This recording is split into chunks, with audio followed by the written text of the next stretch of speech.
ओम नमो भगवते वासुदेवाय नमः। श्रीमद् भगवद गीता साधक संजीवनी अध्याय 11 श्लोक संख्या 8। भगवान ने 3 श्लोकों में 4 बार पश्य पद से अपना रूप देखने के लिए आज्ञा दी। इसके अनुसार ही अर्जुन आंखें फाड़ फाड़ कर देखते हैं और देखना चाहते भी हैं, परंतु अर्जुन को कुछ भी नहीं दिखता।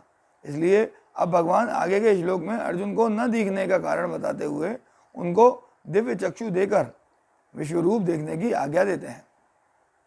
न तु माम शक्य से द्रष्टुमेनैव स्वचक्षुषा दिव्यम ददामि चे चक्षु पश्य में योगमैश्वरम।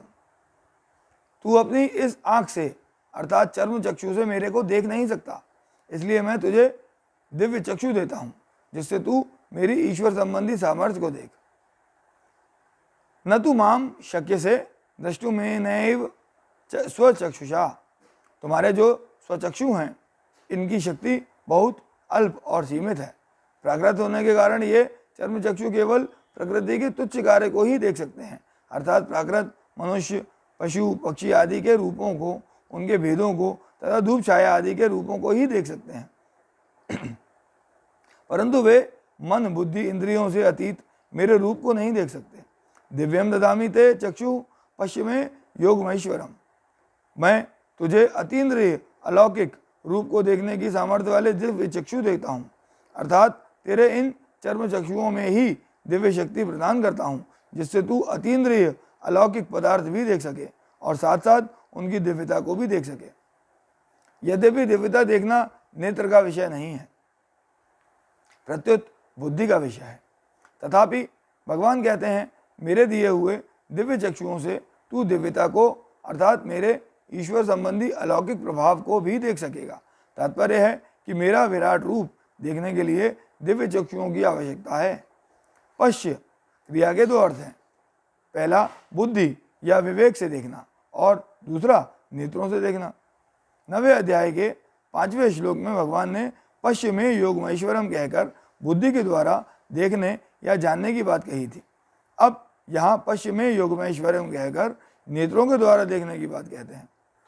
विशेष बात, जैसे किसी जगह भगवत गीता ऐसा लिखा हुआ है, जिनको वर्णमाला का बिल्कुल ज्ञान नहीं है उनको तो केवल काली काली लकीरें दिखती हैं, और जिनको वर्णमाला का ज्ञान है उनको इसमें अक्षर दिखते हैं, परंतु जो पढ़ा लिखा है और जिसको गीता का गहरा मनन है उसको श्रीमद् भगवत गीता ऐसा लिखा हुआ दिखते ही गीता के अध्यायों की, श्लोकों की, भावों की सब बातें दिखने लग जाती हैं। ऐसे ही अर्जुन को जब भगवान ने दिव्य चक्षु दिए तब उनको अलौकिक विश्वरूप तथा उनकी दिव्यता भी दिखने लगी, जो कि साधारण बुद्धि का विषय नहीं है। यह सब सामर्थ्य भगवत प्रदत्त दिव्य चक्षु की ही है।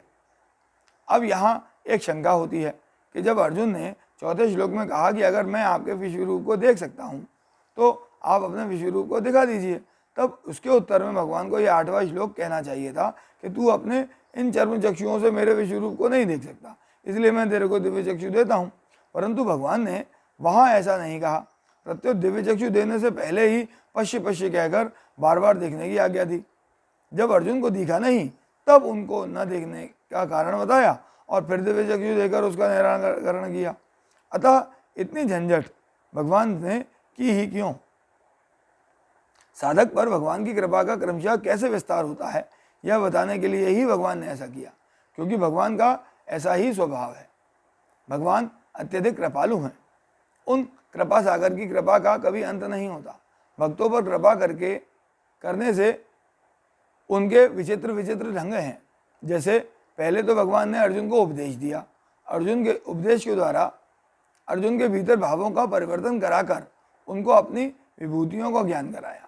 उन विभूतियों को जानने से अर्जुन में एक विलक्षणता आ गई, जिससे उन्होंने भगवान से कहा कि आपके अमृतमय वचन सुनते ही मेरी तृप्ति नहीं हो रही है। विभूतियों का वर्णन करके अंत में भगवान ने कहा कि तरह तरह की विभूतियों वाले अनंत ब्रह्मांड मेरे एक अंश में पड़े हुए हैं, जिसके एक अंश में अत्यंत अनंत ब्रह्मांड है। उस विराट रूप को देखने के लिए अर्जुन की इच्छा हुई और इसके लिए उन्होंने प्रार्थना की। इस पर भगवान ने अपना विराट रूप दिखाया और उसको देखने के लिए बार बार आज्ञा दी। परंतु भगवान को, अर्जुन को विराट रूप दिखा नहीं, तब उनको भगवान ने दिव्य चक्षु प्रदान किए।